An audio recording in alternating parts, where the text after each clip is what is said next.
నమస్తే, నేను మీ Venkatesh. Welcome to TMR news. ఇక గత కొన్ని రోజులుగా సోషల్ మీడియాలో తెగ ఇంటర్వ్యూలు ఇస్తూ తనదైన శైలిలో, అంటే నిజంగా జనానికి తెలియదేమో డైలాగులు, నిజంగా జ్ఞానం తెలివి ఇవన్నీ జనాలకు తెలియదేమో ఉన్నాడు విశారదన్ మహారాజ్. ఇక కొన్ని డైలాగులు అసలు నవ్వాలన్నా ఏడవలన్నా అర్థం కాని పరిస్థితి. ఈ మధ్యలో అసలు ఒక పార్టీకి అధినేత ఉండి, ఒక పార్టీకి అధ్యక్షుడే కదా. ఇప్పుడు డిఎస్పీ పార్టీ అంటే ధర్మ సమాజ్ పార్టీకి అధ్యక్షుడే కదా విశారదన్ మహారాజ్. ధర్మ సమాజ్ పార్టీలో ఒక విశారదన్ మహారాజ్ తప్పితే ఎవరైనా కనబడతారా? కనబడరు, కనబడనియ్యడు.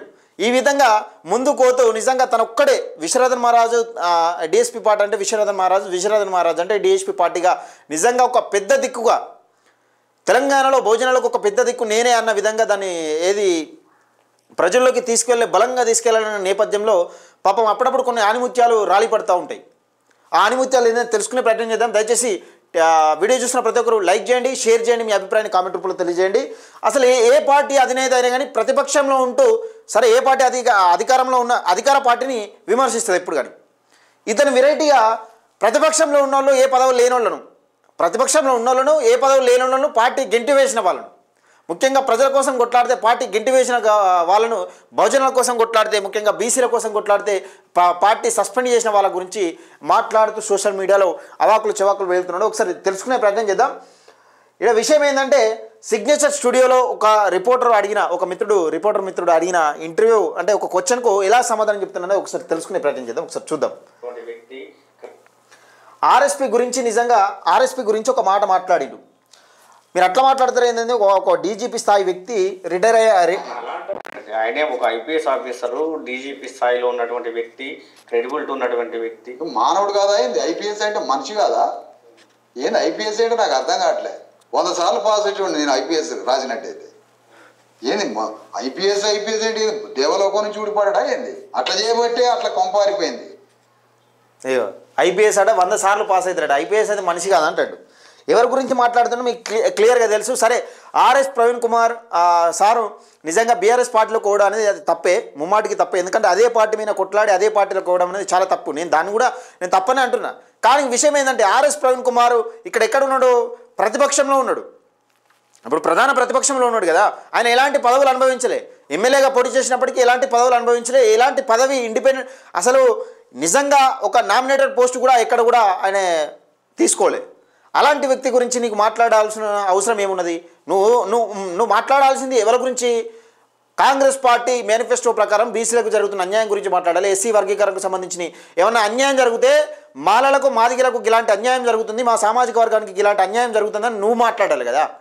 అలాంటి మాట్లాడకుండా ఇలాంటి మాటలు మాట్లాడకుండా ఆర్ఎస్ ప్రవీణ్ కుమార్ గురించో లేకపోతే ఆర్ఎస్ ప్రవీణ్ కుమార్ గురించి మాట్లాడితే తప్పు కాదు. కానీ ప్రతిపక్షంలో ఉన్న నాయకుని గురించి మాట్లాడితే తప్పు కదా? తప్ప కాదా? నువ్వు మాట్లాడు ఒక రాష్ట్రానికి అధ్యక్ష పదవి. ఇప్పుడు డిఎస్పీ పార్టీకి అయితే నువ్వే అధ్యక్షుడు కదా. నీ కింది వాళ్ళకి ఇదే సమాధానం చెప్తావా? ప్రతిపక్షంలో ఉన్నోనికి ఈయన పోతే తీన్మార్ మల్లన్న గురించి మాట్లాడతాడు. తీన్మార్ మల్లన్న బీసీల పక్షాన మాట్లాడుతూ బీసీల తప్పుల తడాక చేసింది, కులగణన తప్పుల తడాక చేసిందని కాంగ్రెస్ పార్టీ ప్రభుత్వాన్ని విమర్శిస్తే పార్టీ నుంచి సస్పెండ్ చేశారు. అంతేనా? ఆయనను పట్టుకొని మాట్లాడతారు. ఒక ఇంటర్వ్యూ ఆ క్యారెక్టర్ గురించి నేను దిగదలుచుకోవాలంటాడు.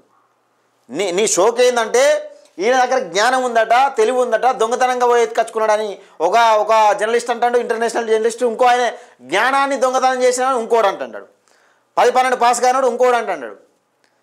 ఇలా కథలు ఇట్లున్నాయి అన్నట్టు.